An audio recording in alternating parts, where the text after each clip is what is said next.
Oke, selamat malam teman-teman mahasiswa.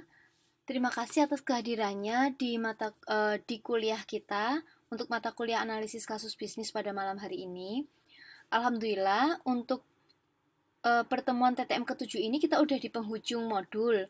Kita nanti akan membahas tentang modul 8 dan juga modul 9.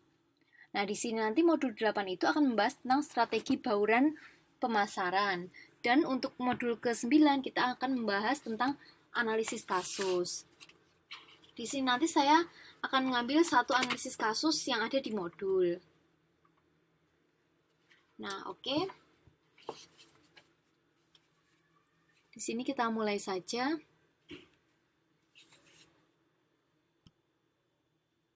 Nah, untuk modul 8 ini tentang strategi bauran pemasaran, di sini nanti akan ada 3 kegiatan belajar. Di mana kegiatan belajar pertama adalah tentang strategi diferensiasi produk. Nah, ini sebagai ilustrasinya atau latar belakang kenapa diperlukan strategi diferensiasi produk. Strategi diferensiasi produk ini adalah strategi untuk membuat produk kita itu tuh berbeda atau unik dibandingkan produk-produk lain atau produk-produk pesaing. Sehingga produk kita itu punya kelebihan yang bisa menarik minat konsumen untuk membelinya. Nah, Mbak Rikana, bagaimana suara saya sudah terdengarkan ya?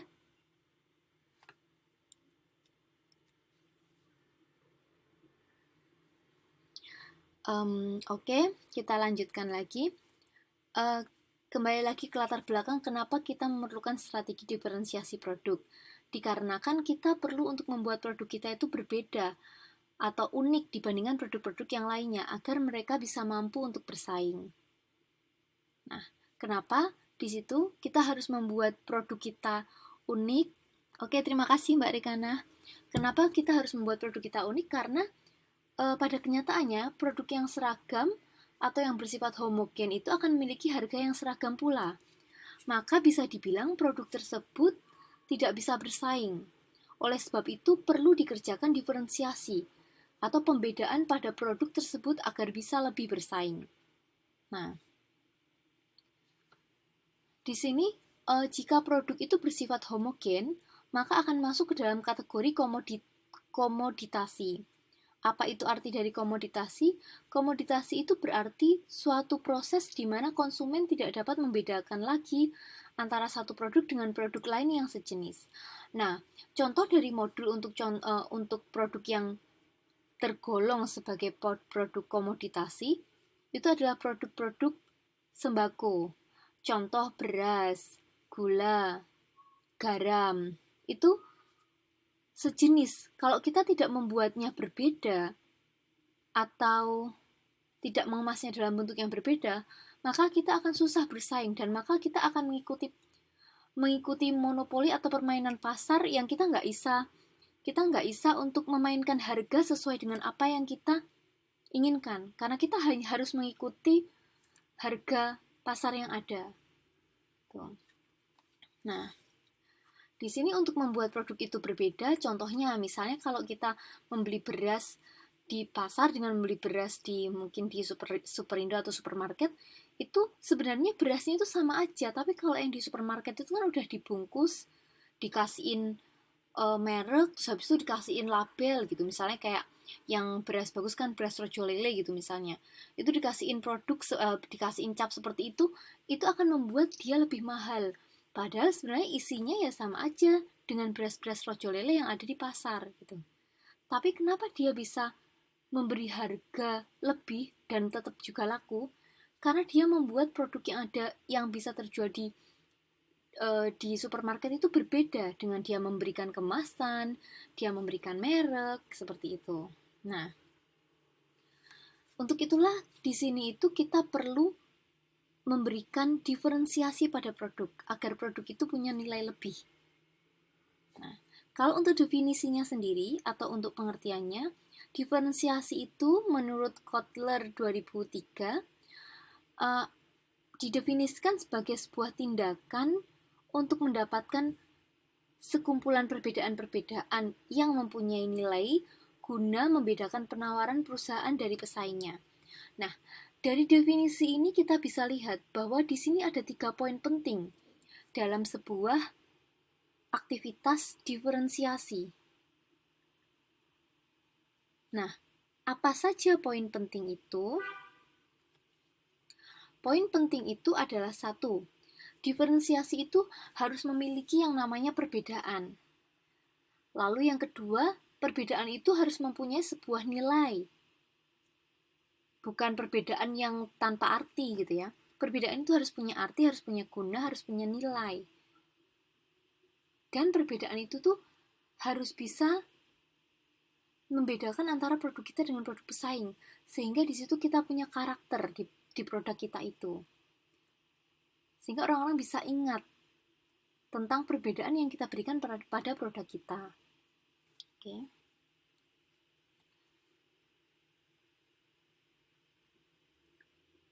Oke, selanjutnya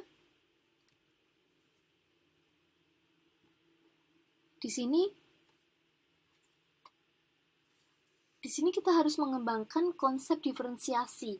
Untuk apa? Untuk bisa membantu produk kita agar kuat untuk bersaing. Nah, di sini untuk bisa mengembangkan diferensiasi produk, ada baiknya kita itu mengetahui lebih dahulu tentang konsep 4 jenjang produk. Yang mana 4 jenjang produk ini disampaikan oleh Theodore Levitt di tahun 87. Nah, keempat jenjang produk itu terdiri dari apa saja? Dia itu terdiri dari produk generik, produk yang diharapkan, produk yang diperluas, dan yang terakhir adalah produk potensial. Nah, produk generik itu produk yang seperti apa? Untuk jenjang pertama itu adalah produk generik. Produk generik itu adalah produk dasar yang merupakan produk elementary, produk dasar. Contohnya misalnya pada rumah makan yang termasuk dengan produk generik itu adalah makanan yang dijual. Kalau pada perusahaan garam, yang dimaksud produk generik itu adalah garam itu sendiri. Jadi produk generik itu adalah produk inti dari bisnis yang sedang dijalankan. Lalu selanjutnya produk yang diharapkan. Itu adalah jenjang kedua. Produk yang diharapkan itu adalah yang seperti apa? Produk yang diharapkan itu adalah produk yang memiliki atribut atau kondisi yang pada umumnya itu diharapkan oleh konsumen. Nah, misalnya contohnya dari contoh rumah makan tadi. Untuk rumah makan tadi, produk harapannya itu tentunya adalah pembeli tidak hanya menginginkan makanan saja, namun pembeli pastinya juga menginginkan makanan yang sehat, makanan yang bersih gitu ya, tempat yang juga nyaman, pelayanan yang ramah. Itu termasuk hal-hal yang diharapkan oleh pembeli terhadap contoh tadi, contoh rumah makan. Dan itu bisa macam-macam sesuai dengan bisnis kita ada di mana, gitu ya. Lalu yang ketiga, itu adalah produk yang diperluas atau augmented product. Nah, itu ada di jenjang ketiga, di mana produk yang diperluas ini memberikan jasa atau manfaat tambahan pada suatu produk sehingga dia berbeda dengan penawaran pesaing. Misalnya contoh di rumah makan tadi, misalnya pemiliknya akan memperluas produknya dengan menampilkan live music, TV, ruangan ber-AC, pelayanan yang cepat, dan sebagainya. Jadi, kita menyediakan tambahan-tambahan kenyamanan yang bisa membuat konsumen itu kayak betah gitu. Betah dengan pelayanan atau dengan produk atau puas dengan produk yang kita tawarkan gitu. Nah, yang terakhir untuk jenjang keempat itu adalah produk potensial. Produk potensial ini masuk ke dalam tahap kita harus mempunyai cara-cara baru yang mungkin akan dialami oleh produk tersebut di masa yang akan datang. Kalau untuk definisinya ini agak agak rumit ya membayangkannya, saya pun juga agak rumit membayangkannya. Tapi di sini coba kita baca contohnya yang seperti apa sih yang produk potensial itu. Nah, kalau untuk contoh di rumah makan tadi, yang akan menjadi produk potensial itu adalah rumah makan yang memberikan ruangan khusus private bagi pengunjung, seperti ruang istirahat, layanan konsultasi gizi bagi pengunjung, atau yang sebaliknya, atau dan lain sebagainya yang seperti itu tipenya. Nah, contoh misalnya kita kalau misalnya ada di restoran itu, kadang restoran punya tempat yang namanya meeting room, gitu ya. Untuk acara misalnya makan-makan, relasi-relasi bisnis gitu bisa ada. Jadi produk potensial itu produk yang spesial kita mau tawarkan kepada konsumen. Yang itu pastinya tidak selalu ada di setiap rumah makan gitu. Karena kan tidak semua rumah makan mereka memiliki special room atau ruang spesial, misalnya kayak untuk meeting room atau untuk acara, misalnya ada acara ataupun apa gitu. Tidak semua. Nah, di sini produk potensial itu produk yang seperti itu. Kita harus bisa mencari cara untuk membuat produk itu tuh mampu menghadapi persaingan di masa mendatang. Kalau yang so far atau sejauh ini gitu ya, ya rumah makan ya seperti itu aja gitu. Ya kita makan di situ, tapi kan ada kondisi saat konsumen itu membutuhkan ruang khusus untuk makan bersama relasi-relasinya, makan bersama keluarga besarnya, misal seperti itu. Nah, untuk itu kita sediakan special room untuk konsumen, seperti itu ya. Oke, lalu selanjutnya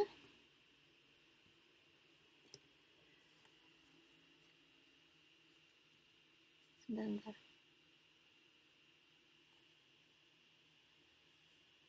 Oke, benar. Oh ya, oke. Untuk selanjutnya sebagai di dalam strategi diferensiasi itu ada perangkat diferensiasi. Nah, di sini menurut Kotler di 2003, perangkat diferensiasi itu terdiri dari 4 kategori. Di mana di sini diferensiasi yang di mana di sini satu adalah kategori yang mana diferensiasi itu. Selamat malam Mbak Muji. Oke. Selamat datang. Nah, di sini menurut Kotler, dalam strategi diferensiasi ada perangkat atau alat-alat diferensiasi yang mana itu dikategorikan dalam 4 kategori. Iya, tidak apa-apa, Mbak. Nah, untuk kategori pertama, diferensiasi itu bisa diletakkan pada produknya. Nah, untuk diferensiasi yang melekat pada produk ini, pihak perusahaan itu menetapkan pembedaan produknya berdasarkan produk fisiknya.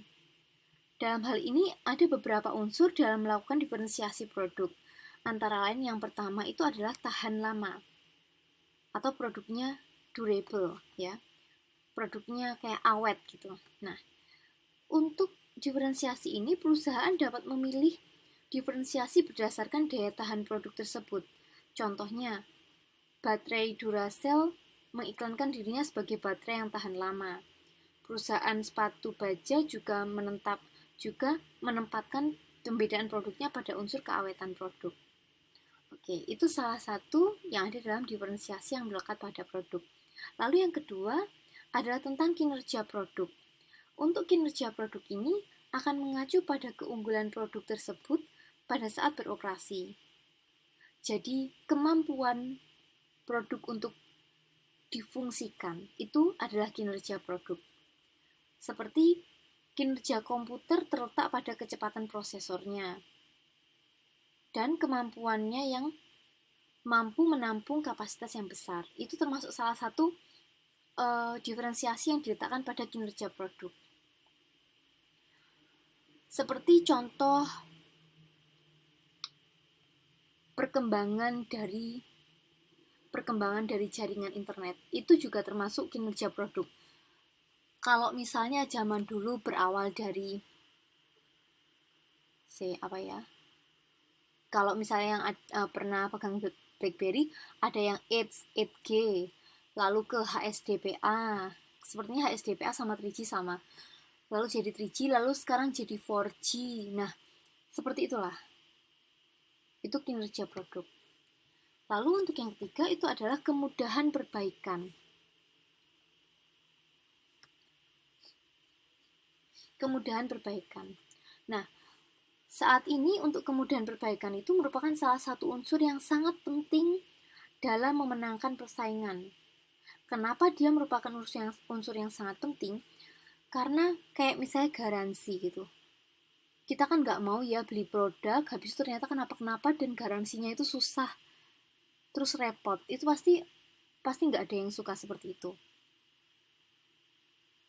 Nah, ataupun juga misalnya produknya kenapa-kenapa, susah diperbaiki. Itu juga nggak ada orang yang suka seperti itu. Untuk itu kita bisa memberikan diferensiasi pada kemudahan perbaikan dalam sebuah produk. Lalu yang keempat adalah model atau desain. Dalam membuat produk, kita dapat juga memilih diferensiasi pada model atau desain.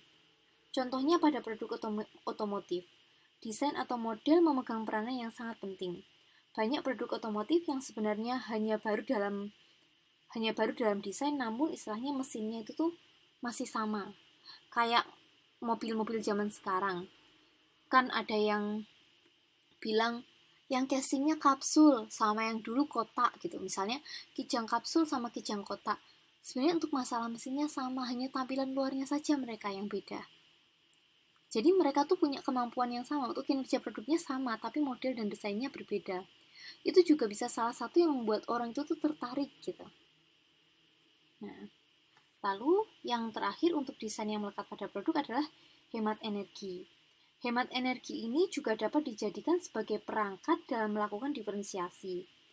Dalam memilih barang elektronik, gitu ya, pasti kita akan pilih barang yang wattnya kecil. Kenapa? Biar bayar listriknya kan nggak mahal. Nah, itu bisa jadi sebuah diferensiasi yang bisa diberikan oleh perusahaan kepada produk, gitu. Walaupun itu biasanya lebih mahal harganya, tapi kita punya keuntungan jangka panjang, karena kita nggak perlu untuk bayar listrik terlalu mahal kalau misalnya wattnya kecil kan. Nah, seperti itu. Oke, selanjutnya kita masuk ke strategi diferensiasi yang kedua, yaitu adalah diferensiasi pada pelayanan.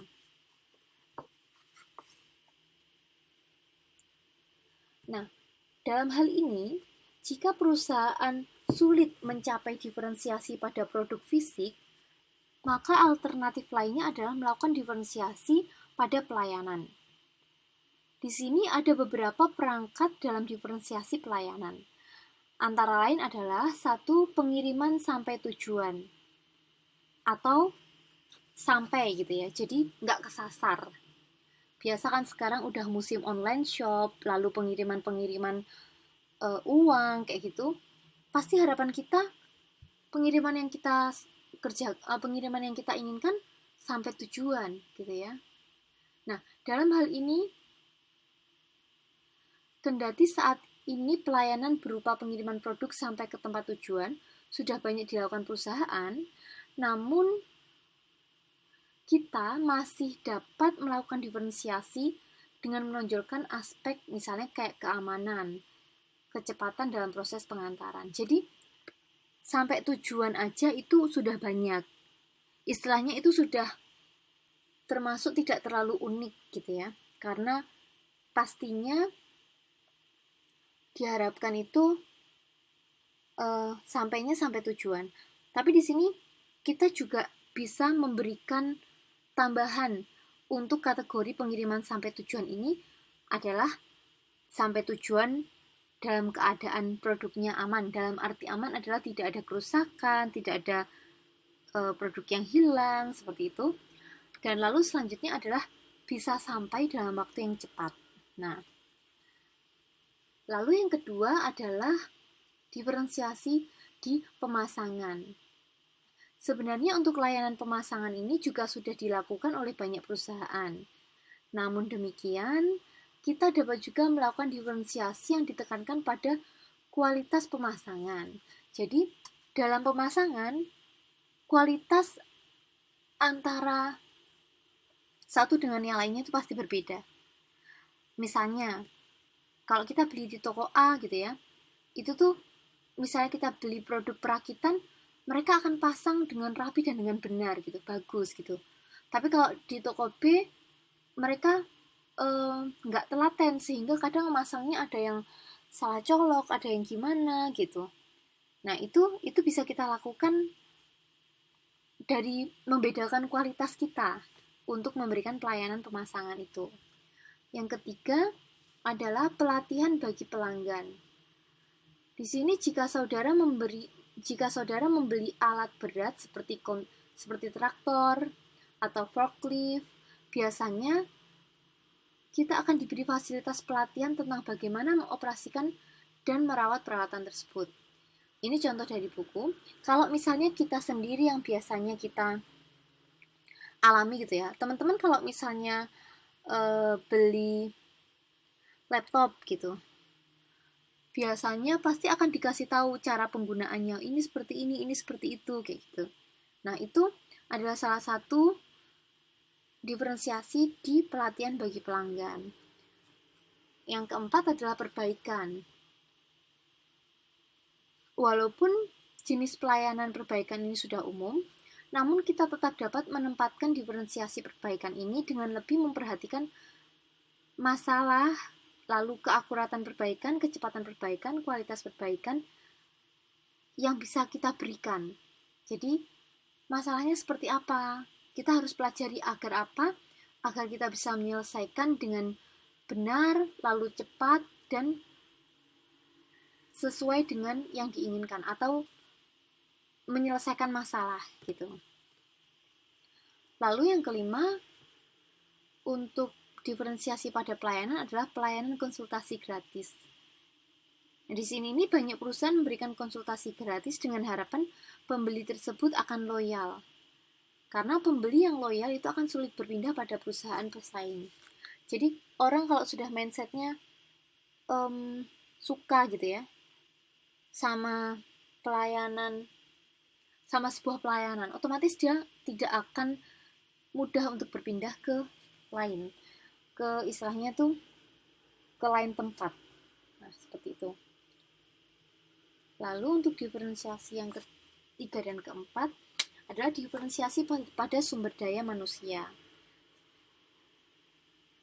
Di sini pada diferensiasi sumber daya manusia ada beberapa elemen atau unsur penting yang dapat dilakukan perusahaan dalam melakukan diferensiasi SDM, antara lain satu, kompetensi SDM.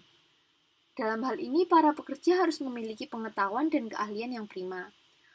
Lalu yang kedua adalah sopan santun. Dalam hal ini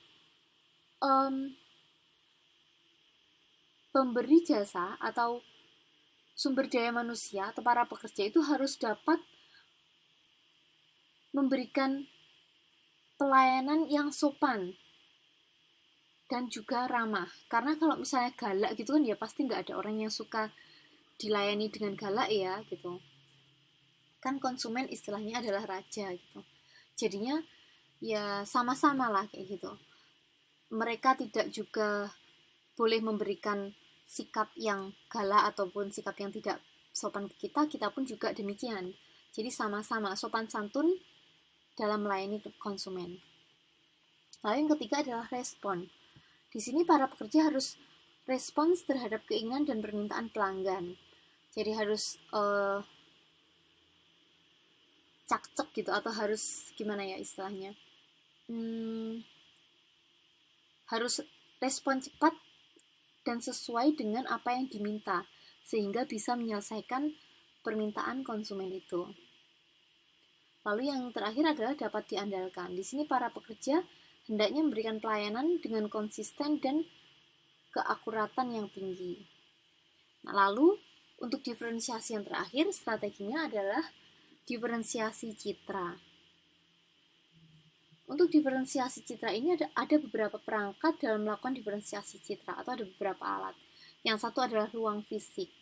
Ruang fisik ini kalau misalnya kita ilustrasikan seperti ajining rogo saka busana gitu. Jadi secara fisik kita harus kelihatan bagus, ada agar kesan pertama itu yang tertanam terhadap diri kita sebagai pemberi produk atau pemberi bisnis itu bagus juga gitu. Oke. Lalu yang kedua adalah kegiatan humas. Nah, dalam kegiatan humas ini, perusahaan dapat menciptakan citra yang berbeda melalui kegiatan humas yang dirancang dengan baik, misalnya melalui publisitas. Contohnya membuat event tertentu, membuat acara-acara, konferensi pers gitu ya, yang menyampaikan citra yang ingin dibuat di benaknya konsumen, seperti itu. Oke ya. Lalu selanjutnya kriteria diferensiasi yang baik. Dalam hal ini sering terjadi bahwa perusahaan merasa sudah membuat diferensiasi, namun ternyata diferensiasi tersebut tidak dapat berarti atau tidak banyak berarti. Nah, dalam hal ini, untuk menghindari masalah yang seperti itu, maka perusahaan perlu mengetahui beberapa kriteria suatu diferensiasi yang baik. Antara lain, diferensiasi yang dibikin itu harus tidak mudah ditiru oleh pesaing. Kalau mudah ditiru ya istilahnya kita yang punya ide yang ngecontoh banyak gitu. Padahal untuk mendapatkan ide dari sebuah diferensiasi itu tidak gampang gitu ya. Di sini untuk bisa membuat diferensiasi yang tidak mudah ditiru oleh pesaing, maka diferensiasi yang dilakukan itu hendaknya unik dan sulit ditiru. Oke ya. Lalu yang kedua, diferensiasi yang kita berikan itu harus penting atau juga berarti gitu ya. Di sini diferensiasi yang dilakukan hendaknya memberikan atribut-atribut yang dirasa penting oleh pelanggan. Contohnya, jika perusahaan mobil menonjolkan perbedaannya hanya pada tempat duduk saja, tentu saja hal itu bukan merupakan diferensiasi yang penting.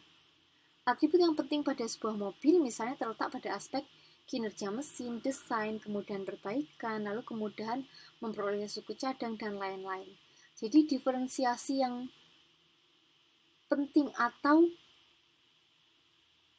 istilahnya tuh terletak pada aspek fungsionalnya itu akan lebih berarti dibandingkan hanya diferensiasi pada hal-hal yang sebenarnya tidak ada hubungannya dengan fungsi. Oke, lalu selanjutnya diferensiasi itu harus superior. Dalam hal ini diferensiasi yang digunakan itu hendaknya mempunyai banyak kelebihan dibandingkan perusahaan lain. Oleh karena itu, kita harus mengetahui di mana kekuatan dan kelemahan pesaing. Dengan demikian, kita dapat membuat sebuah diferensiasi yang unik. Jadi, ini sebenarnya ya berhubungan dengan tidak mudah ditiru ya. Lalu yang keempat, diferensiasi itu harus dapat dikomunikasikan dan dilihat oleh konsumen.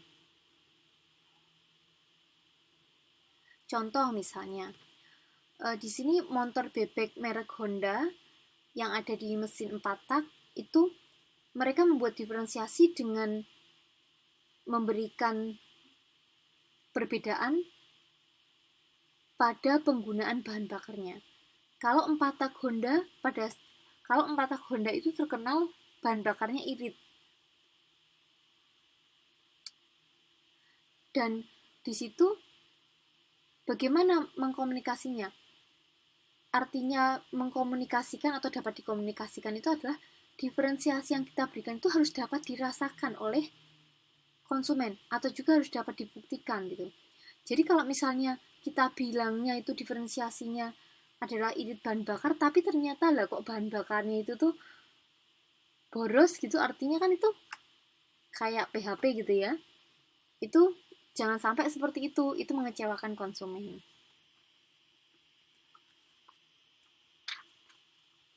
Lalu diferensiasi itu harus terjangkau. Jadi harus diketahui bahwa dalam melakukan diferensiasi itu membutuhkan biaya yang tidak sedikit. Jadi jangan sampai dengan adanya diferensiasi maka malah kita menjadikan produk kita itu terlalu mahal sehingga tidak ada pasar yang mampu membeli gitu. Jadi di sini kita harus cari titik optimalnya untuk membuat diferensiasi dengan biaya yang paling rendah gitu. Bagaimana caranya? Karena kalau misalnya kita mau berikan yang terbaik pun semuanya, itu bukan berarti akan selalu juga berhasil dalam strategi bisnis kita. Karena sekarang teman-teman juga pada belajar kualitas ya. Karena apa yang dimaksud kualitas itu sebenarnya bukanlah semua yang terbaik, bukan. Tetapi adalah apa yang memenuhi keinginan dan kebutuhan. Jadi dalam diferensiasi ini kita harus pandai-pandai untuk mempelajari apa sebenarnya keinginan dan kebutuhan konsumen yang belum dipenuhi oleh pesaing-pesaing kita. Seperti itu. Dan yang terakhir, diferensiasi yang kita buat itu harus menguntungkan. Oke ya, jadi harus bermanfaat. Oke, itu adalah untuk kegiatan belajar pertama kita. Selanjutnya, untuk di modul 8 kegiatan belajar 2,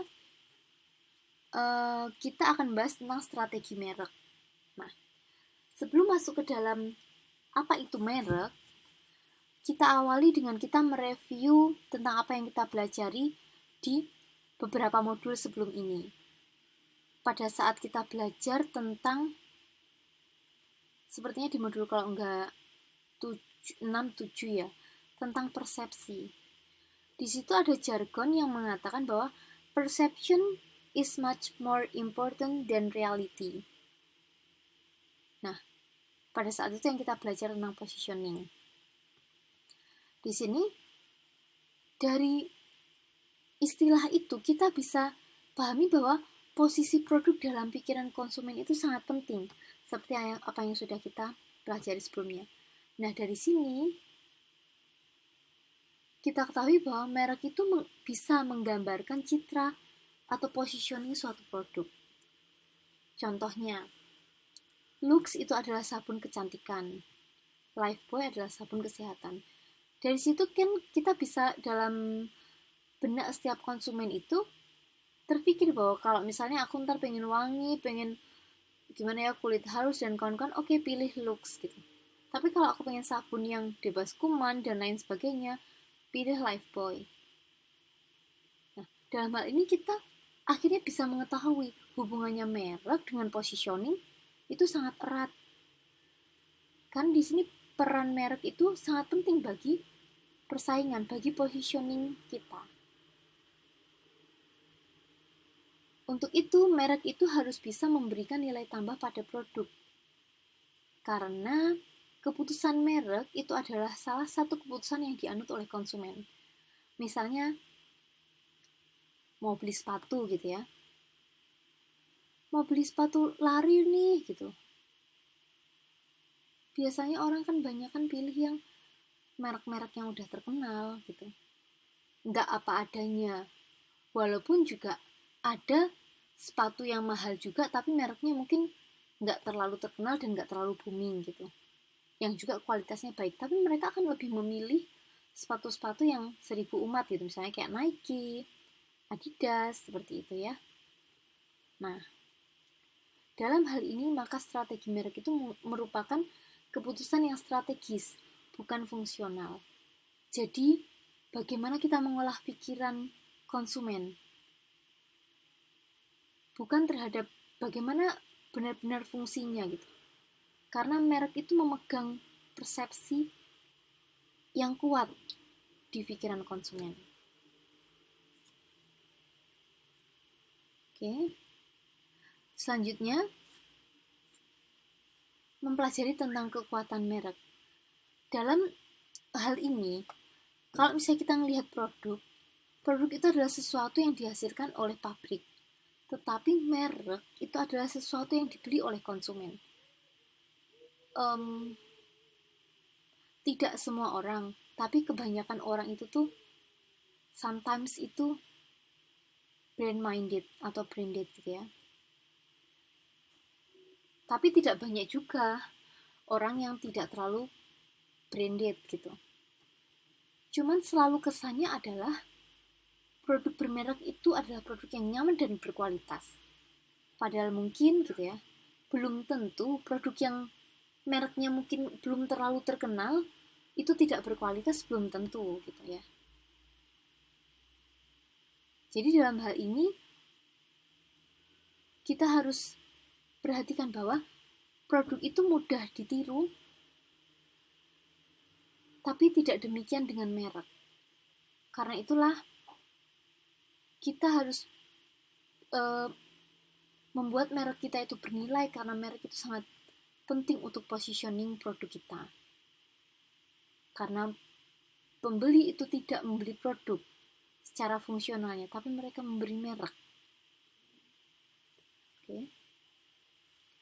Produk itu boleh mati, namun tidak demikian halnya dengan merek. Contoh misalnya,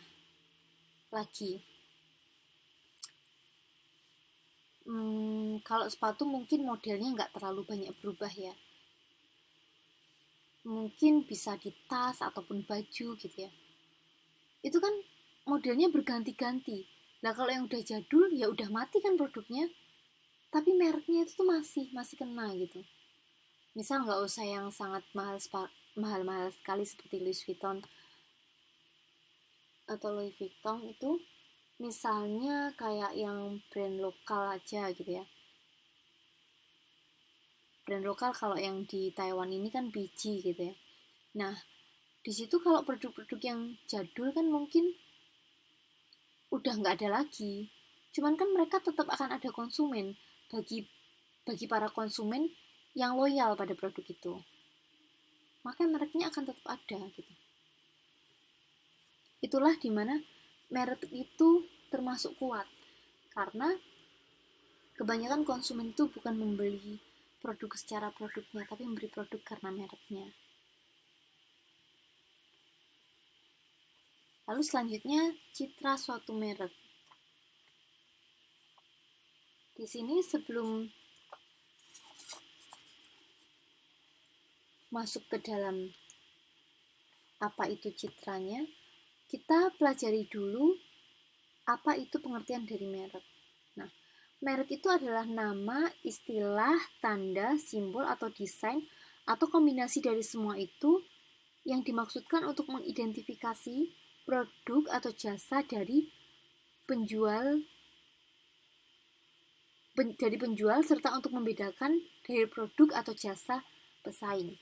Misal kalau Nike gitu ya, Nike itu kan simbolnya tanda centang.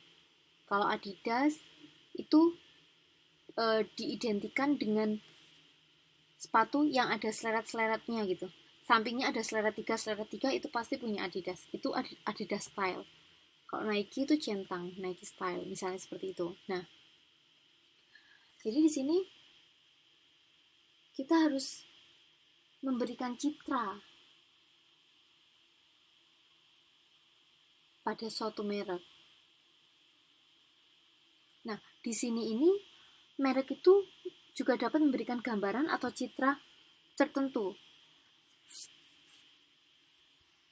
Di mana citra yang bisa disampaikan oleh merek adalah gambaran atribut, yang artinya bahwa suatu merek itu dapat memberikan gambaran atribut tertentu. Misalnya mobil merek Mercy itu memberikan atribut sebagai mobil bergengsi, bermesin canggih. Lalu Apple itu termasuk salah satu alat elektronik yang berkualitas tinggi, yang juga bergengsi. Nah, seperti itu. Lalu untuk merek memberikan gambaran apa lagi? Yang kedua adalah merek bisa memberikan gambaran manfaat, yang artinya dalam benak konsumen, merek itu mampu memberikan manfaat suatu produk. Misalnya, Antangin menggambarkan sebagai jamu anti masuk angin, Feminak sebagai obat khusus para wanita untuk mengusir rasa sakit di kala haid. Contoh seperti itu. Nah, lalu apalagi yang bisa diberikan oleh merek dalam citranya adalah gambaran kepribadian. Dalam hal ini, artinya merek itu mampu menggambarkan kepribadian tertentu. Misalnya, rokok Marlboro memberikan citra sebagai lelaki yang jantan atau macho, sedangkan Email menggambarkan perokok yang sadar akan kesehatan. Contoh seperti itu. Lalu gambaran yang keempat adalah gambaran pasar sasaran atau konsumen. Artinya, suatu merek itu mampu menggambarkan kelompok yang menjadi pasar sasarannya. Misalnya, stasiun televisi Spacetown itu menggambarkan bahwa sasarannya adalah segmen anak-anak. Lalu sedangkan Metro TV menggambarkan kelompok menengah ke atas yang terpelajar. Nah, oke Mas Nano, selamat datang, saya catat.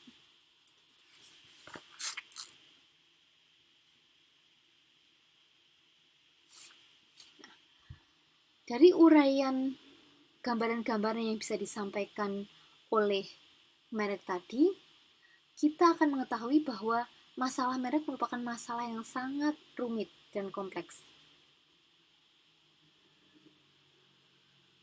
Karena mengelola merek itu tidak hanya memberi nama pada produk saja, tapi juga harus memberikan citra pada produk, sehingga dikenal gitu, dikenal dengan karakternya. Oke ya, seperti itu. Selamat malam Mas Nano. Iya, tidak apa-apa, alhamdulillah sudah bisa langsung masuk kuliah habis kerja. Oke ya, kita lanjutkan. Lalu selanjutnya ada beberapa faktor dalam pemberian nama-nama merek. Contohnya adalah merek itu kalau bisa harus singkat dan jelas namanya, biar mudah diingat. Yang kedua harus mudah dieja dan mudah diucapkan. Itu juga biar tidak terlupa. Lalu yang ketiga, merek itu kalau bisa menyiratkan manfaat produk, seperti diabetasol. Itu biar nggak kena diabetes ya, jadi gula rendah. Lalu tolak angin, menyiratkan manfaat dari produk tersebut. Tolak angin kan untuk masuk angin, diabetasol untuk diabetes atau hal-hal yang punya less sugar atau apa namanya itu, gula rendah. Itu yang perlu kita perhatikan dalam memberikan nama pada produk, memberikan nama merek pada produk kita. Lalu selanjutnya adalah manfaat merek.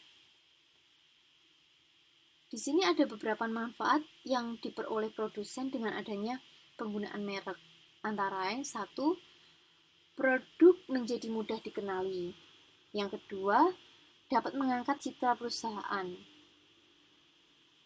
Di sini merek yang dikenal itu sangat berkualitas, dapat mengangkat citra perusahaannya. Jadi di sini dengan adanya merek dan misalnya merek itu tuh sudah tertanam dan bagus, maka citra perusahaan pun juga akan meningkat. Contohnya, di sini popularitas Rinso, Lux, dan Sunsilk itu membuat citra Unilever sebagai perusahaannya itu tuh pun juga bagus gitu. Lalu yang ketiga adalah manfaat merek itu dapat melindungi dari usaha pemalsuan. Jadi kayak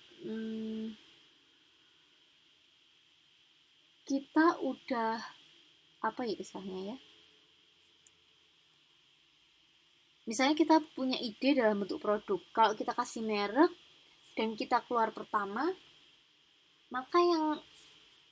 maka pasti diketahui bahwa itu adalah aslinya produk kita gitu, yang lain-lain ya ngikut gitu. Itu adalah manfaat merek dari melindungi usaha pemalsuan. Lalu selanjutnya, manfaat merek itu bisa menjadi kekayaan yang tidak ternilai. Karena apa? Karena jika suatu merek itu mempunyai reputasi yang bagus, maka merek tersebut merupakan modal atau ekuitas yang sangat berharga.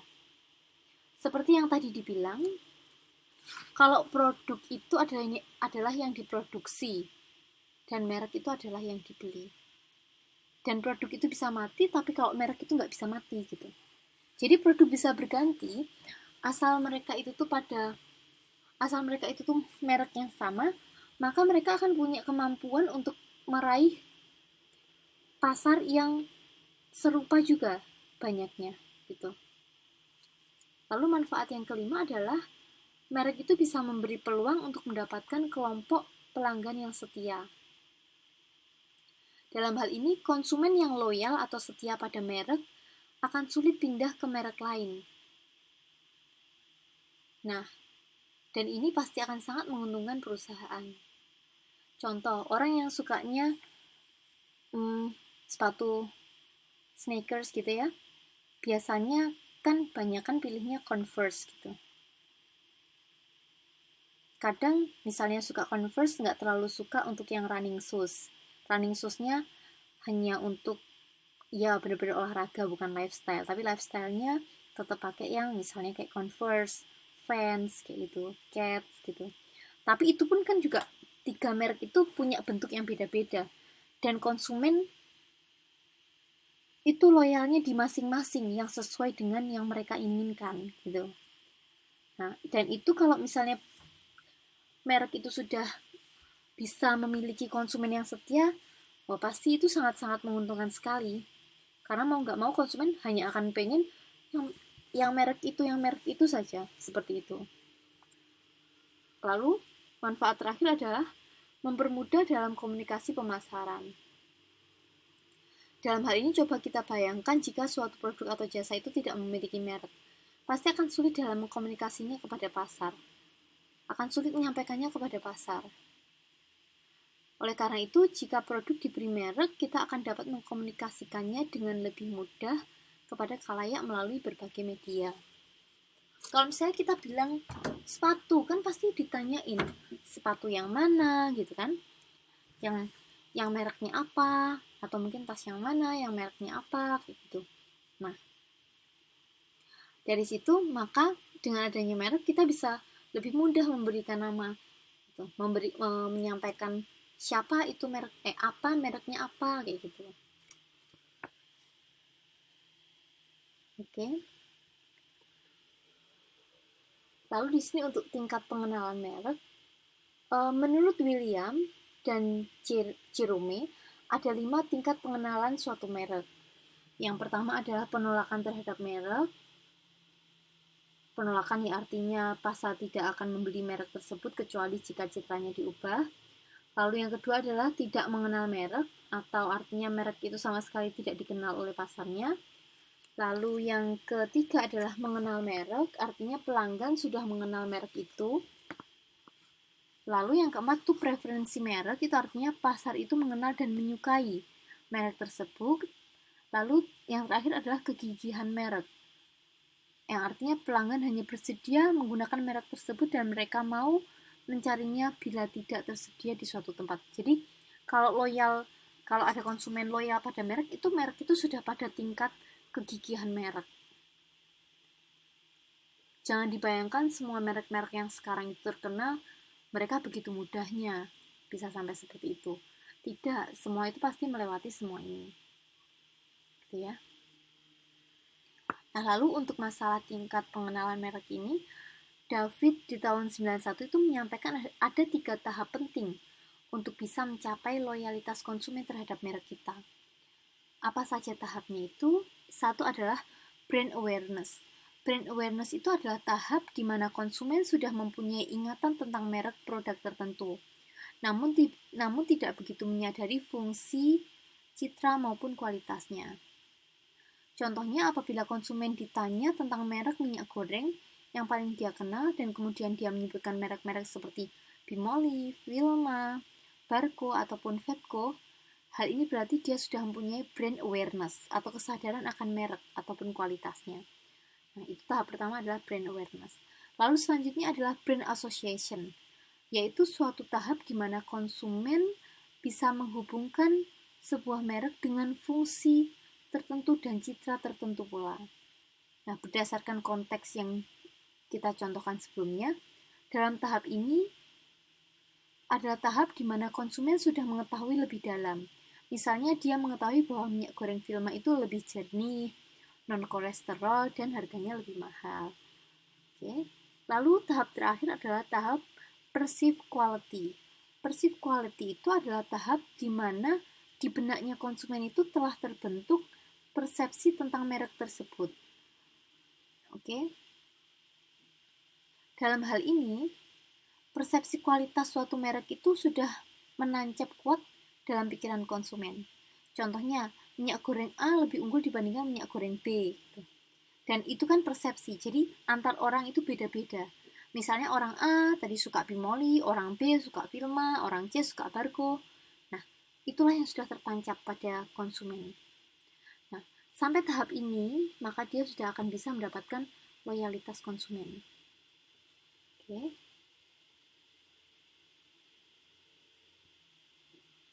Lalu untuk keputusan jenis merek yang digunakan, ini apa saja? Ini ada beberapa alternatif strategi dalam memilih merek. Yang satu adalah namanya strategi family brand atau merek serumpun. Artinya bahwa perusahaan menggunakan merek yang sama untuk semua produknya. Contohnya, perusahaan yang menggunakan strategi family brand adalah PT ABC Central Food. Perusahaan ini menggunakan merek ABC untuk semua produknya, mulai dari sirup ABC, mie instan, kecap, sambal, saus, tomat, dan lain-lainnya. Lalu yang kedua adalah blanket family brand atau nama serumpun yang terpisah. Artinya beberapa kelompok produk diberi merek yang sama, tetapi beberapa produk lain diberi merek yang berlainan. Contohnya adalah perusahaan Unilever itu menerapkan strategi blanket family. Nah, contoh Unilever itu punya sekelompok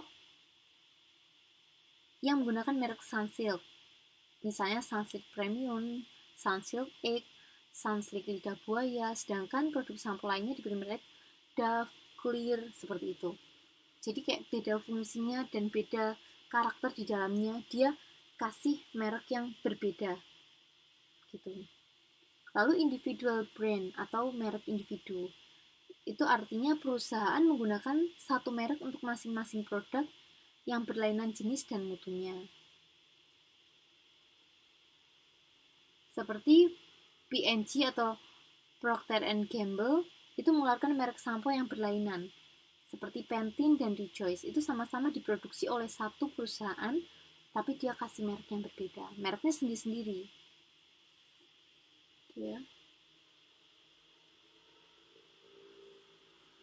Lalu yang keempat, alternatif dalam memilih strategi merek adalah company trade name combined with individual product name, atau nama perusahaan dikombinasi dengan nama produk. Perusahaan yang seperti ini itu contohnya seperti Microsoft, McDonald, Coca-Cola, IBM, itu memberi nama mereknya dengan cara mengkombinasikan dengan nama perusahaan. Oke.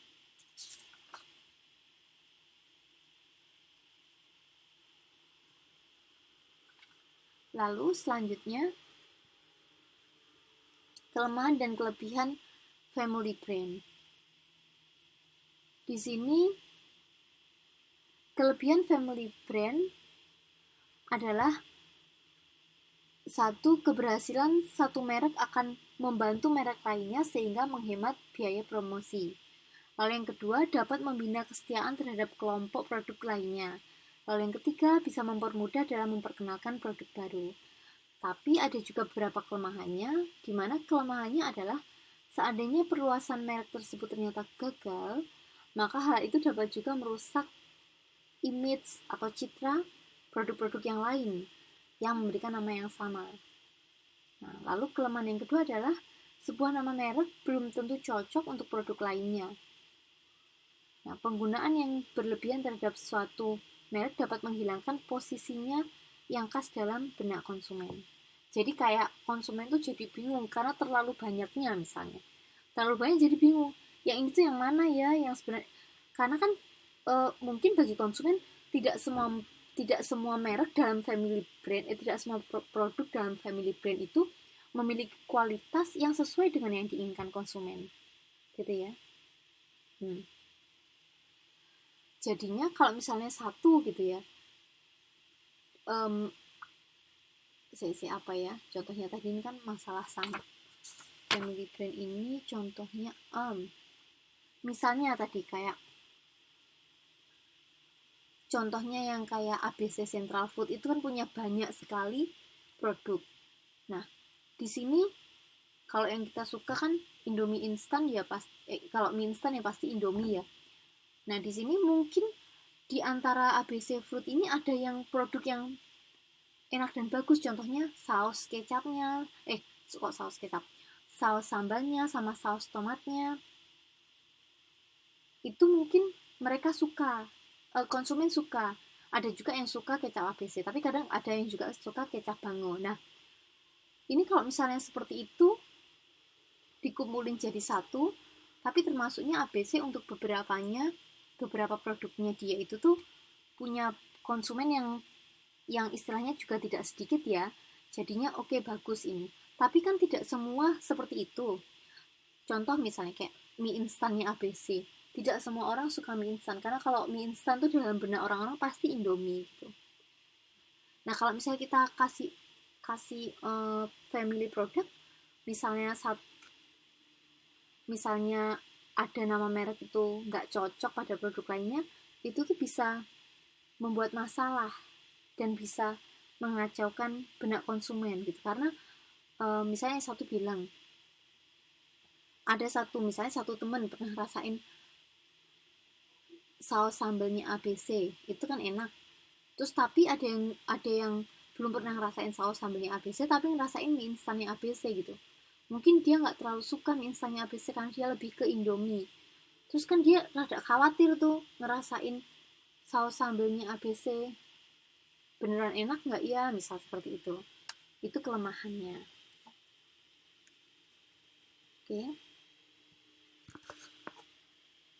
Nah, di sini kalau untuk merek individu,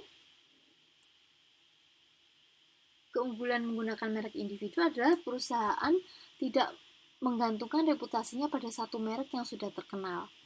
Apabila merek produk tersebut gagal, maka hal ini tidak akan membahayakan posisi perusahaan. Sepertinya grup Indofood itu banyak menerapkan strategi merek individu. Produk mie instan buatan Indofood diberi merek yang berlainan seperti Indomie, Sarimi, Supermie, Sakura, dan lain-lainnya. Di sini kita bisa lihat yang paling jago apa? Indomie kan? Padahal Indomie, Sarimi, Supermie sama-sama perusahaannya itu grup Indofood. Nah, dalam hal ini, andai kata Sarimi gagal, Indofood masih punya merek lainnya yaitu Indomie. Jadi di sini tidak akan mempengaruhi keberhasilan merek-merek lainnya. Oke. Di situ kalau untuk keuntungan merek individu. Nah, lalu untuk menentukan sebuah merek itu pun kita juga bisa memilih siapa penentu merek. Karena penentu merek itu tidak harus ditentukan oleh satu orang saja, tidak. Dalam menentukan siapa yang bisa memberikan nama merek, itu ada beberapa alternatif. Gimana yang bisa menentukan itu salah satunya adalah merek pabrikan, yaitu merek yang diciptakan oleh pihak pabrik sendiri. Lalu yang kedua, merek lisensi, yaitu merek yang diberikan oleh pemberi lisensi pada pabrikan lain. Contohnya merek lisensi adalah McDonald, KFC, lalu Kodak, Fuji, itu merek-merek yang berlisensi. Atau kayak franchise gitu ya. Lalu yang ketiga adalah merek private. Untuk merek private ini adalah merek yang sering disebut juga dengan istilah merek pengecer, private label, merek distributor, atau merek toko. Dalam hal ini, pihak pengecer atau distributor menciptakan merek sendiri dari produk yang dibuat oleh pabrikan lain. Misalnya, hypermarket giant kini menjual banyak produk mulai dari minyak goreng, air minum, kemasan yang dia kasih merek giant. Berikut juga seperti Indomaret, itu mereka punya merek-merek sendiri, yang mana bukan mereka yang bikin produk itu, mereka hanya dapat dari produsen, mereka hanya distribusiin aja, tapi mereka kasih produk itu dengan nama toko mereka, misalnya ke Indomaret gitu ya. Lalu selanjutnya, revitalisasi merek atau peremajaan merek.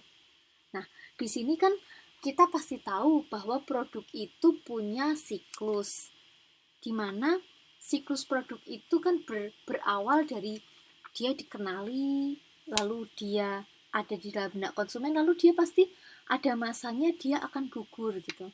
Nah, kalau misalnya kita tidak melakukan sesuatu agar mempertahankan merek itu tuh agar tetap ada, ya maka dia pasti akan tenggelam dan hilang gitu ya. Untuk itu kita perlu melakukan yang namanya revitalisasi merek atau peremajaan merek. Kulit aja perlu diremajakan ya, begitu juga produk. Sama, semua yang hidup itu perlu sesuatu improvisasi agar tetap bisa bertahan. Seperti itu. Nah, kalau untuk peremajaan merek ini bagaimana caranya? Caranya satu, kita bisa meningkatkan penggunaannya atau increasing usage gitu ya.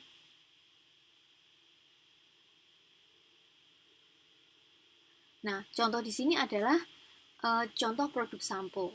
Di sini karena jumlah pemain atau jumlah penjual sampo itu sudah banyak, maka contohnya Unilever itu mengeluarkan jenis sampo ultra mild atau sangat lembut gitu ya, yang lebih lembut dan dapat digunakan sesering mungkin dan tidak membuat rambut menjadi kering. Lalu yang kedua, cara kita meremajakan merek adalah menemukan pengguna baru. Di sini contohnya di tengah kejenuhan memutar lagu MP3, akhirnya Apple dengan sukses mengubah MP3 biasa menjadi iPod zaman dahulu kala itu ya, yang kualitas suaranya jauh lebih bagus dan bisa untuk menyimpan foto. Lalu yang ketiga adalah kita bisa memasuki pasar baru. Nah, di sini contohnya di tengah kompetisi yang ketat dalam pasar rokok kretek, Sampurna itu mengeluarkan rokok baru yang diberi merek E-Mild yang mempunyai tar dan nikotin yang rendah. Nah, akhirnya dia mempunyai pasar baru, para perokok yang makin sadar akan kesehatan. Lalu, repositioning brand. Seperti dulu yang kita pelajari di modul 6-7, pastinya saya lupa ke-6 atau ke-7 ya. Nah, kita kan belajar tentang repositioning. Positioning kita menempatkan produk kita di benak konsumen. Lalu kita perlu juga melakukan repositioning saat apa? Saat produk kita itu sudah tidak stabil lagi di benaknya konsumen. Nah, di sini kita perlu untuk melakukan repositioning agar kita bisa tetap bertahan. Lalu selanjutnya adalah augmenting product atau menambah manfaat pada produk atau jasa. Itu juga bisa merevitalisasi merek. Lalu yang keenam adalah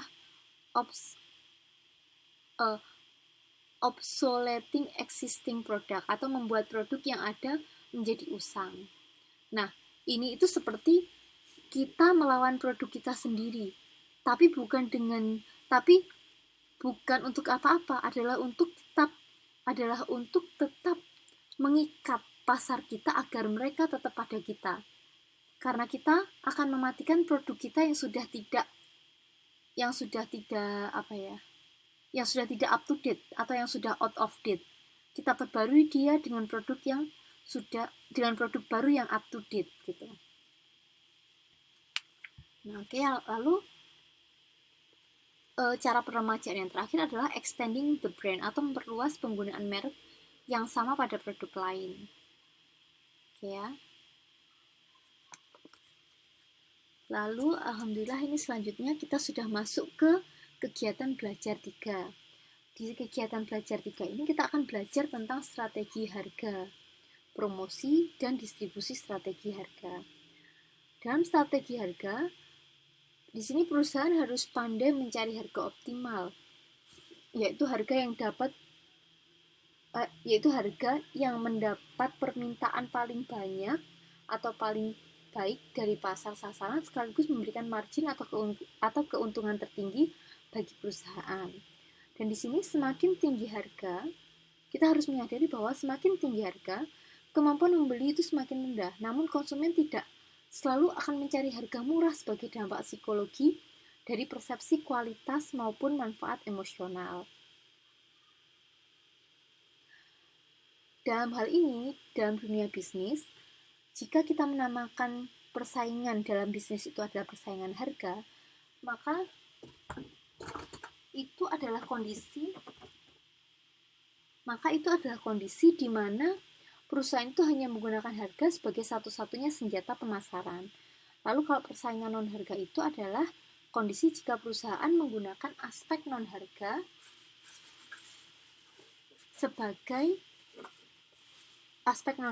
seperti kualitas, merek, pelayanan, dan sebagainya sebagai senjata pemasaran. Masih lanjut di strategi harga. Harga digunakan sebagai strategi untuk menghadapi situasi yang seperti apa? Untuk menghadapi kondisi produk baru. Lalu bauran produk. Untuk menghadapi produk baru. Di sini salah satunya adalah biasanya ada promo atau diskon untuk produk baru. Lalu untuk bauran produk itu biasanya sekumpulan produk yang serupa itu harus dimainkan harganya. Agar tetap bisa bersaing. Lalu yang ketiga adalah strateginya bisa untuk menghadapi situasi di mana adaptasi harga untuk pasar atau situasi yang berbeda. Di mana di sini contohnya diskon mendekati Lebaran, Natal, dan Tahun Baru. Ini salah satu contohnya, tapi nanti kita akan bahas satu-satu, dan di mana di masing-masingnya situasi ini strategi harganya ada beraneka ragam, macam-macam gitu. Ini salah satu contoh-contohnya agar kayak bisa bayangin, biar teman-teman bisa bayangin. Kalau diskriminasi harga itu kita harus memberikan harga yang berbeda. Nah, ini contohnya adalah adanya perbedaan harga pada orang besar dan anak-anak kecil. Tuh. Oke, lalu secara spesifik ini kita bahas satu-satu. Nah, di sini untuk strategi harga dengan penetapan harga produk baru, di sini ada dua strategi. Dalam meluncurkan produk baru, biasanya ada dua macam strategi harga yang dapat ditempuh. Yang pertama adalah skimming pricing atau penetapan harga tinggi. Untuk penetapan harga tinggi itu biasanya diterapkan di contoh-contoh produk elektronik. Produk elektronik kalau pertama kali keluar itu pasti akan mahal, tapi lama-lama dia pasti akan murah. Nah, seperti itu. Lalu yang kedua adalah penetrasi pricing, yaitu penetapan harga rendah. Untuk penetapan harga rendah ini biasanya ada pada contoh produk-produk kosmetik seperti Oriflame. Teman-teman saya yakin pasti sudah sangat kenal Oriflame ya. Untuk produk-produk Oriflame, semua produk new arrival di Oriflame itu pasti ada diskonnya. Jadi kalau misalnya beli itu mendingan beli pas mereka lagi keluar, karena mereka pasti udah punya diskon. Tapi untuk selanjutnya mereka nggak akan diskon biasanya. Nah, itu salah satu strategi harga dengan penetapan harga produk baru. Lalu selanjutnya, strategi harga pada penetapan harga untuk bauran produk. Nah, bauran produk itu produk campuran ya. Sebentar. Bauran produk ini contohnya itu seperti Avanza sama Xenia. Mereka itu kan sebenarnya sama. Tapi kalau mereka plus dikasih harga yang juga sama, tidak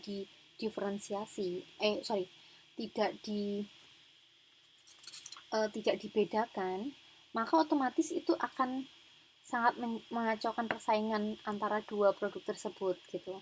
Padahal produk tersebut kan sama-sama dari PT Astra kan. Nah, untuk itu ada beberapa strategi yang bisa diterapkan untuk penentuan harga pada produk-produk bauran. Yang pertama adalah product line pricing. Untuk product line pricing ini umumnya perusahaan itu menawarkan beberapa item produk sekaligus. Contohnya Toyota Avanza terdiri dari tipe-tipe tertentu. Pihak Toyota itu tentu menerapkan selisih harga untuk masing-masing tipe dengan mempertimbangkan berbagai aspek gitu ya. Nah, product line pricing ini tidak hanya di Avanza, di semua merek mobil, misalnya di Honda. Di Honda itu misalnya kayak mobil Brio. Brio itu kan kayak adiknya Honda Jazz. Honda Brio itu mungkin untuk kalangan muda-mudanya, Honda Jazz untuk kalangan yang ya udah mapan-mapannya gitu ya. Kalau anak-anak mudanya kan Honda Brio. Honda Brio itu pun juga punya banyak tipe. Ada dibagi dua, bisa tipe yang matic atau yang manual. Yang manual itu dia punya nama Honda Brio Satya. Di situ juga mereka punya tipe masing-masing. Yang matic juga punya lebih dari satu tipe, yang Satya juga satu tipe. Itu kan mereka itu produk bauran, karena mereka itu produk yang sama, tapi hanya berbeda spesifikasi khususnya. Nah, contoh di dalam produk Honda Brio yang manual itu bisa perbedaan antara bagaimana peleknya, lalu habis itu bagaimana warna tempat duduknya, misalnya kayak gitu. Dan itu tuh membuat harga yang berbeda. Itu contoh kita membedakan produk bauran berdasarkan produk line pricing. Lalu yang kedua adalah optional feature pricing. Di sini taktik ini penentuan harga akhir yang didasarkan pada peralatan tambahan atau fitur yang diinginkan pembeli. Misalnya harga mobil Avanza standar 125 juta. Harga itu bisa meningkat menjadi 130 juta karena hanya power window, pemutar musik dan sebagainya. Ya, kebanyakan yang seperti ini itu tuh memang enaknya contohnya di produk otomotif ya. Misal kayak untuk warna aja gitu. Optional feature pricing. Untuk masalah warna, kalau kita mau beli mobil warnanya beda, itu tidak di semua tipe itu punya available warna yang kita inginkan. Misal kayak mobil Brio tadi ya, kalau misalnya Brio kita pengen mobil warna merah, kita harus ambil kriteria Brio manual yang paling tinggi, karena hanya di kriteria Brio manual yang paling tinggi yang menyediakan warna merah, misalnya seperti itu. Nah, di situ adalah salah satu contoh optional feature pricing. Dan di situ harganya pun juga berbeda. Karena apa? Karena dia punya available warna-warna yang berbeda. Tuh. Lalu yang ketiga adalah captive product pricing. Di sini misalnya kita membeli printer merek Canon. Nah, dengan demikian kita secara tidak langsung maka akan rutin untuk membeli toner keluaran Canon juga, membeli isi printer pengeluaran Canon juga. Nah, yang seperti ini adalah yang disebut dengan captive product. Jadi strategi seperti ini adalah strategi pemberian harga untuk captive product pricing. Oke. Salah belum. Lalu selanjutnya adalah two-part pricing. Two-part pricing adalah pemberian harga jika kita pergi ke dunia fantasi, Dufan. Selain dikenal tiket masuk, kita harus membayar lagi jika kita ingin menikmati fasilitas lainnya, gitu ya.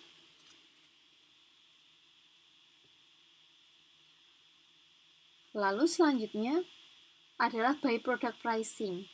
By product pricing ini ada kalanya proses produksi dari suatu produk itu menghasilkan produk sampingan. Misalnya produksi garment atau produksi baju kain gitu ya akan menghasilkan guntingan-guntingan kain yang bisa dipakai untuk keset. Nah, itu by product pricing. Jadi di sini jika produk sampingan itu cukup bernilai, maka penetapan harga tersebut dapat disesuaikan dengan nilai produk sampingan tersebut di mata konsumen. Artinya, jika produk sampingan tersebut mendatangkan pendapatan, maka dapat mengurangi harga produk utamanya. Jadi istilahnya, sebagiannya itu akan dibebankan pada produk sampingannya untuk bisa menutup biaya yang kita keluarkan untuk produksi produk itu. Itu adalah by product pricing. Lalu produk bundling pricing itu adalah kondisi penentuan harga di mana beberapa item produk yang dijual sekaligus biasanya lebih murah dibandingkan yang dijual satuan. Misalnya Rinso 1 kg harganya 10.000, pasta gigi Pepsodent 5.000, sabun Lux harganya 2.500. Nah, saat kita membeli ketiga paket itu bersamaan, itu harganya cuma 15.000. Nah, itu istilahnya kayak ya, tapi di sini kita harus beli mereka semuanya bareng-bareng. Dimana belum tentu gitu kan ya kita suka pakai Rinso gitu. Tapi sekarang ada sebuah produk yang kayaknya udah nggak ada lagi, produk sabun cuci baju Attack itu saya nggak tahu, kayaknya udah nggak terlalu bagus ya posisi brandnya, mungkin dia kurang revitalisasi. Sekarang yang paling oke untuk produk sabun cuci baju itu kan Rinso, sejak dia udah iseng keluarin Rinso cair. Semoga saya nggak salah ini mengenali produk Rinso cair. Setahu saya seperti itu. Attack sudah kayaknya nggak ada suaranya lagi. Nah, seperti ini cara kita menentukan harga atau strategi harga untuk bisa mempertahankan produk kita.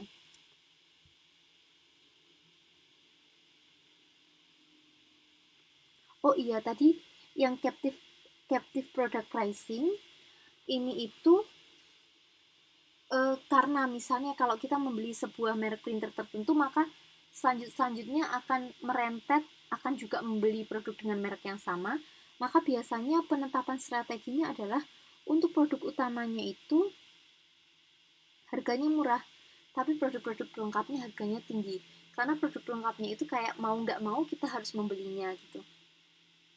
Jadi mahal pun juga biasanya kita akan beli gitu, karena kita udah punya dasarannya itu adalah merek itu gitu. Contoh, selain juga printer merek Canon, contoh kamera DSLR merek Canon. Kamera basicnya sama lensanya itu kan mahalan lensanya, tapi mau nggak mau pun kita harus beli lensanya itu lensa Canon, nggak mungkin lensa Nikon gitu kan. Nah, walaupun lensanya itu lebih mahal daripada badan badan uh, badan kameranya gitu. Itu contoh salah satunya untuk capital product pricing. Oke, selanjutnya masih di strategi pasar untuk adaptasi harga untuk pasar atau situasi yang berbeda. Nah, di sini itu dibagi-bagi menjadi geographical pricing. Biasanya tempat itu menentukan bagaimana harga di situ, karena perbedaan tempat itu menunjukkan perbedaan daya beli. Maka disitulah harga pun juga akan berbeda. Misal beli makan di Jakarta sama beli makan di desa, otomatis kan mahal banget kalau di Jakarta ya dibanding di desa. Nah, seperti itulah pricing untuk geographical pricing. Lalu yang kedua adalah price discounts and allowance. Price discount ini bisa ada diskon cash. Kalau beli cash nanti dapat potongan. Atau quantity diskon. Kalau beli banyak, beli satu losin dapat diskon. Lalu fungsional diskon, ini contohnya, oh misalnya gitu, saya nggak usah pakai, ya, kalau ini yang apa ya ini ya, contohnya itu, fungsional diskon, apa ya fungsional diskon? Intinya kalau misalnya kita ingin menghilangkan salah satu fungsi yang ada di produk itu, otomatis kita akan bisa memotong harga. Sebentar, saya pikirkan contohnya apa ya.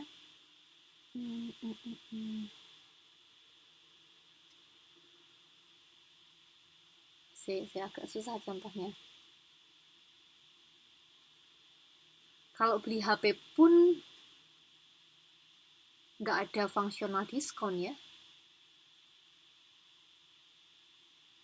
Beli mobil pun, kalau mobil itu kan masuk tadi yang bauran, bukan masalah fungsional. Ah,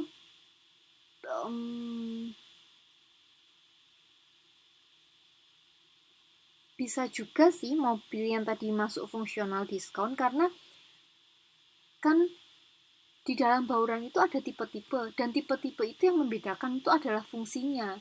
Jadi saat misalnya kita mau beli tipe ini, misalnya tipe paling rendah itu nggak pakai nggak pakai musiknya, misalnya speakernya cuma 2, nggak 4 gitu. Nah, itu otomatis kan kita menghilangkan beberapa fungsi, dan itu pasti harganya juga lebih murah daripada kalau fungsi itu kita gunakan, misalnya seperti itu. Kalau seasonal discount itu yang seperti saya sampaikan di depan tadi, ada diskon-diskon untuk waktu-waktu tertentu, seperti hari raya, tahun baru, Natalan gitu.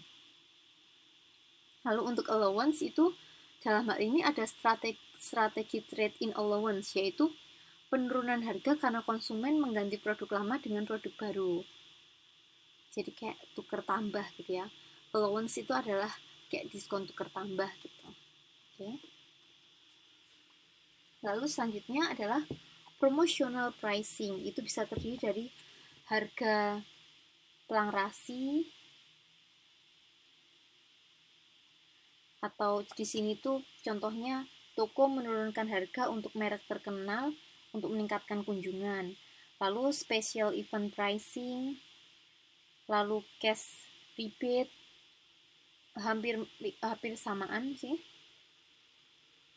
Cash rebate itu kayak misalnya cashback.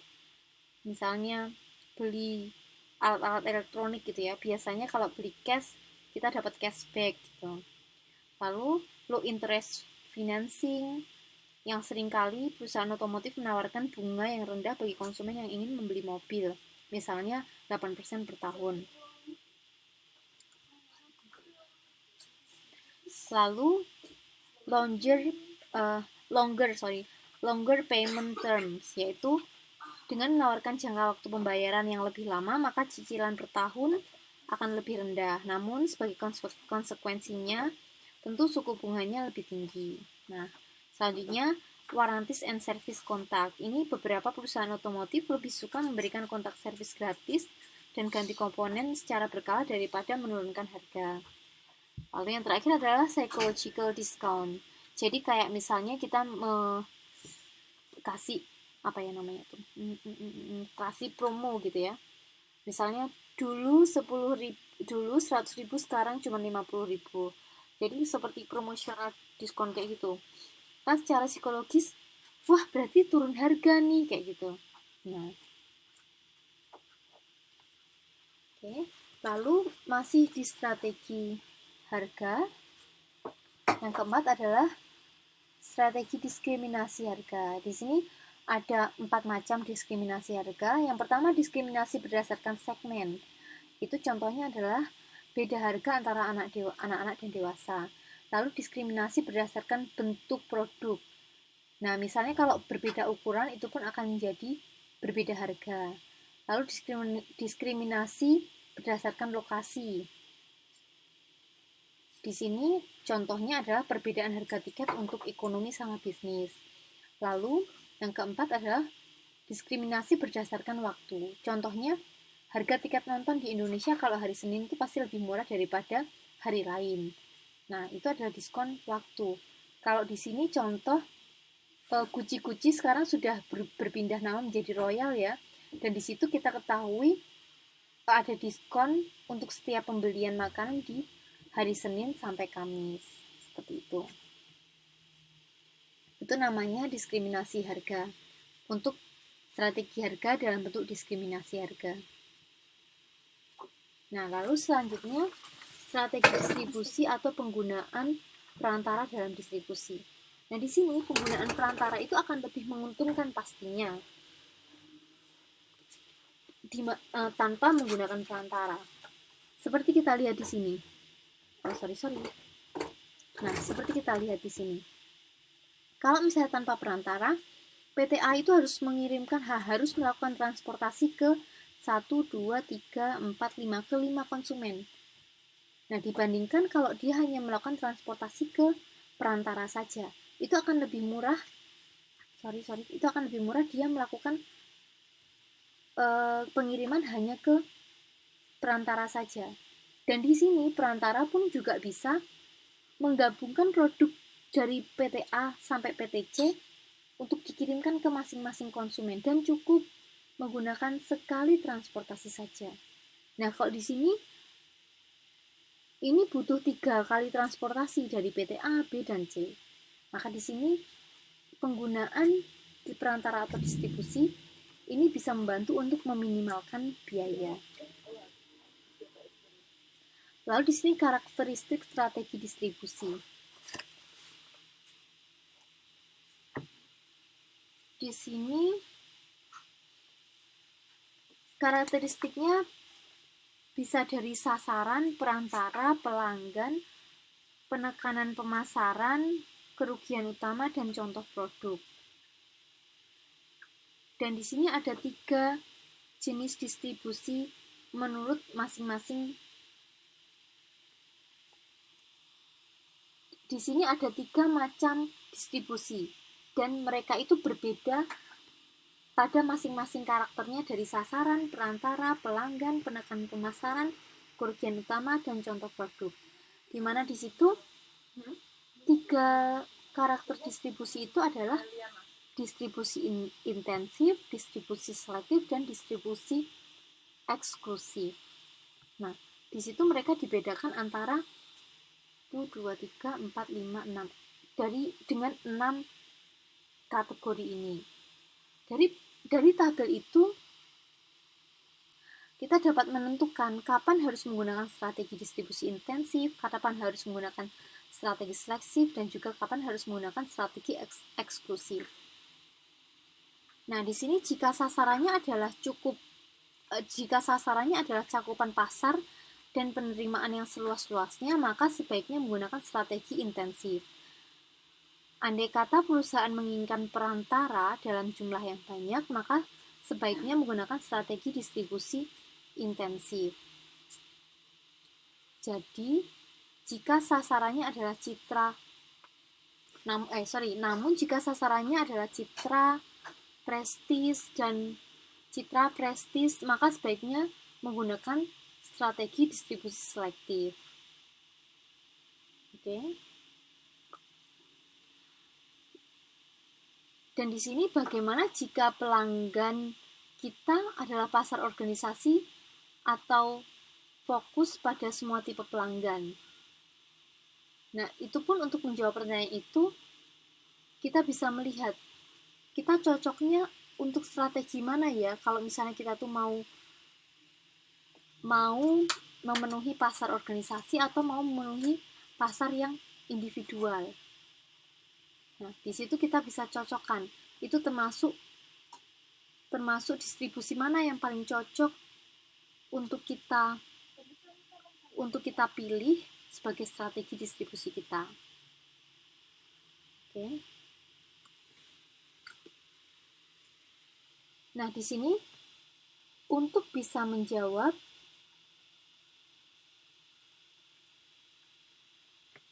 strategi itu kita bisa menggunakan tabel karakteristik strategi bisnis. Nah, lalu selain itu bagaimana jika perilaku konsumen perusahaan kita itu ternyata kurang peduli terhadap merek dan mereka bersedia berkeliling untuk memperoleh harga atau layanan terbaik. Untuk menjawab hal tersebut, maka kita bisa menggunakan data atau teori di tabel 8.2 yang menunjukkan perilaku konsumen dan kategori produk yang mempengaruhi strategi distribusi untuk memilih distribusi apa yang akan kita gunakan. Di mana di sini ada dua macam distribusi atau strategi distribusi yang bisa digunakan, yaitu distribusi intensif dan distribusi selektif atau eksklusif. Sama, di sini kita sama-sama punya 3 tipe distribusi, yaitu intensif, selektif, dan eksklusif. Nah, kalau tadi kita bedakan berdasarkan karakteristik pasar yang mau kita jangkau, kalau yang di sini kita bedakan terhadap perilaku konsumen yang mau kita penuhi. Oke.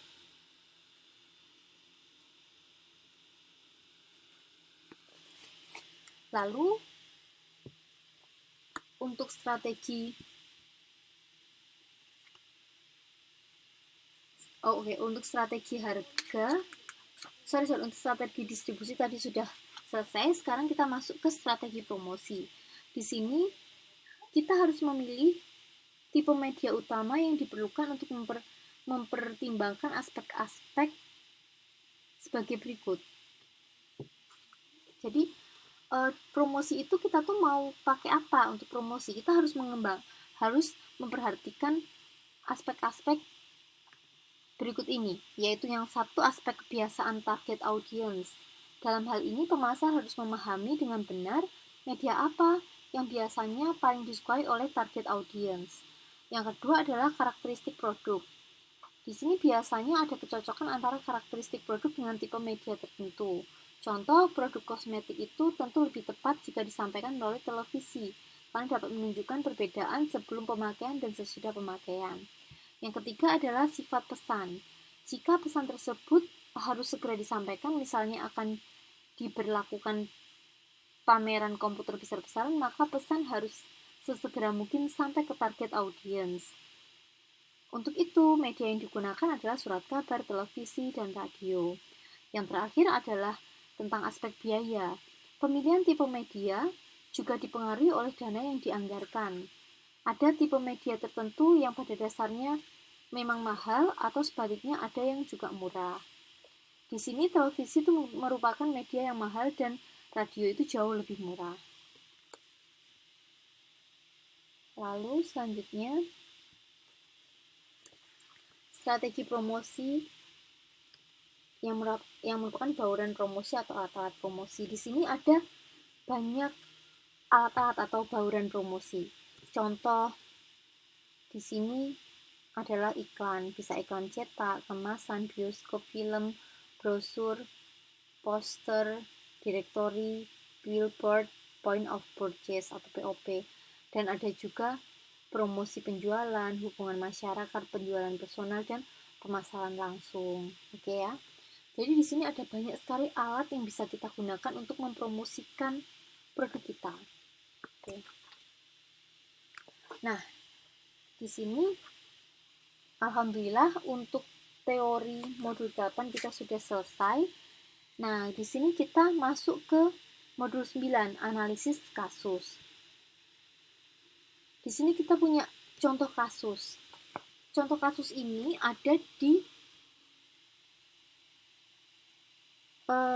modul halaman 9.4. Nah, di sini contoh kasusnya, ini namanya PT Adijaya ya. Di sini PT Adijaya itu merupakan perusahaan yang bergerak pada industri makanan dan telah berdiri sejak tahun 1980.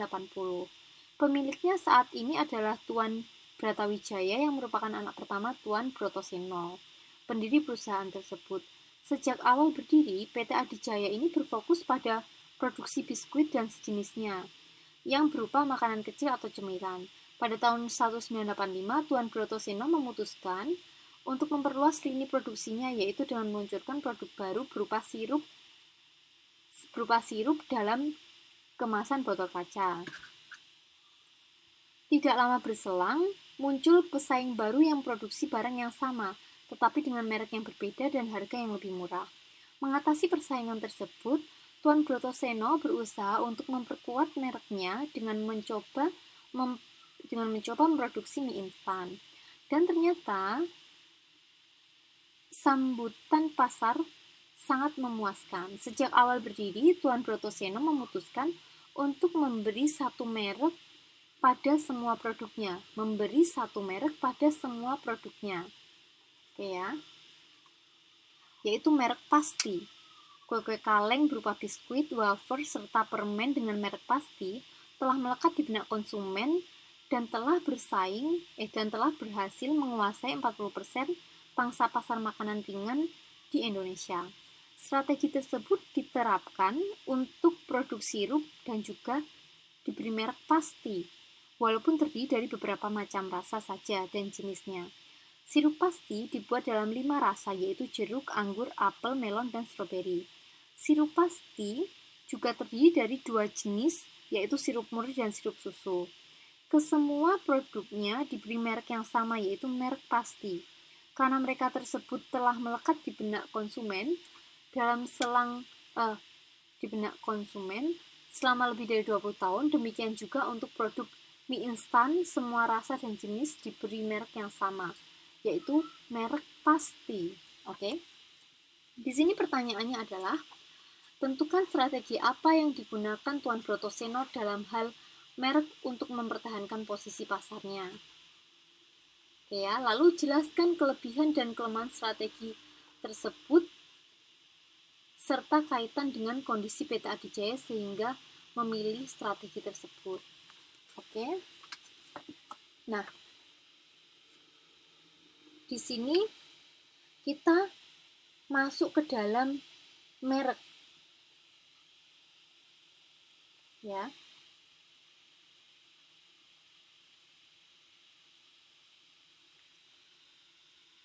Dalam memahami kasus seperti ini, langkah-langkah untuk menyelesaikan studi kasus, pertama, kita harus membaca kasus secara singkat.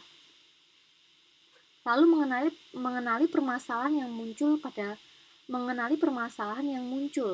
di kasus tersebut. Nah, di sini permasalahan yang muncul di kasusnya Brotoseno ini tadi apa? Dia kan ada pesaingnya tuh. Lalu akhirnya dia menginovasi. Nah, tapi di sini alhamdulillahnya di Brotoseno ini dari hasil penjualannya dia itu sudah memiliki posisi yang bagus di benaknya konsumen dan itu juga bertahan lama, yaitu lebih dari 20 tahun. Oleh karena itu, dia pun juga berhasil dalam produk-produk yang dia keluarkan dengan merek yang sama. Lalu setelah itu, kita pun harus menganalisis penyelesaian masalah berdasarkan teori yang relevan. Lalu, kita harus memberi solusi atau pemecahan masalah. Nah, ini adalah langkah-langkah untuk menyelesaikan studi kasus. Nah, dalam contoh kasus pertama itu tadi, ada 2 pertanyaan. Pertanyaan yang pertama, strategi apakah yang dilakukan oleh Brotoseno? Dan mengapa dia memilih strategi tersebut? Oke. Di situ jawaban pertama sebenarnya di soal sudah dijelaskan. Di soal mengatakan bahwa dia memberikan merek yang sama untuk semua produknya. Mana tadi ya? Dia memberikan merek yang sama pada semua produknya. Tadi saya baca ya. Oleh karena itu, dari situ kita bisa lihat bahwa PT Adijaya itu melakukan strategi family brand atau merek serumpun. Dan selain itu,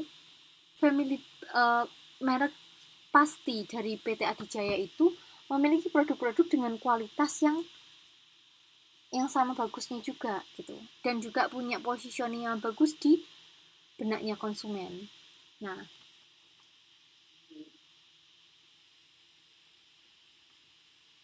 di sini melihat dari kelemahan dan kelebihan dari strategi family brand ini, itu menjadikan alasan kenapa PT Adi Brawijaya itu memproduksi makanan dengan merek yang berkriteria family brand atau merek yang sama untuk serumpunan produk yang diproduksi.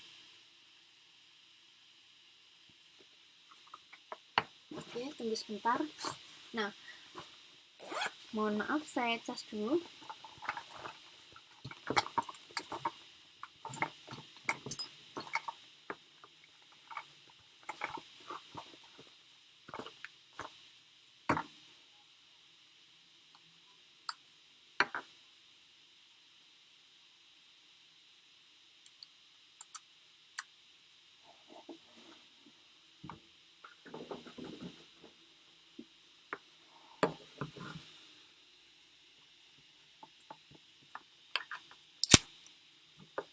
Oke.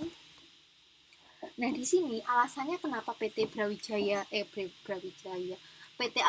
itu menetapkan family brand strategi untuk produk-produknya, karena di sini keberhasilan PT Adijaya dalam memproduksi makanan ringan sejak awal dengan merek yang sama itu membuat pimpinan perusahaan tersebut melakukan strategi yang sama terhadap produk-produk berikutnya.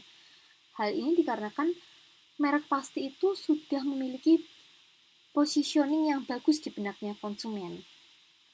Jadi karena itulah PT Adijaya itu tidak memilih untuk menggunakan merek lain untuk produk-produk lainnya yang dia produksi, tapi dia tetap menggunakan merek yang sama karena mereknya itu sudah tertanam gitu. Untuk itulah dia tetap memilih merek yang sama.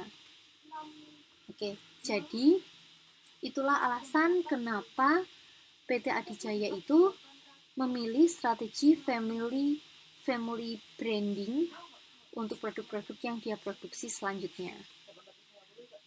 Oke, alhamdulillah ini sudah di penghujung acaranya. Nah, kira-kira ada pertanyaan teman-teman? Jangan lupa ya, besok TTM kedua acaranya kita adalah presentasi tugas besar. Dan minta tolong dikirimkan ke saya file presentasinya, jadi nanti saya bisa display. Oke.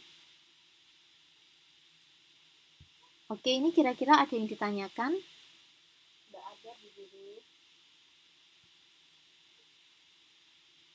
Oke, terima kasih ya atas kehadirannya.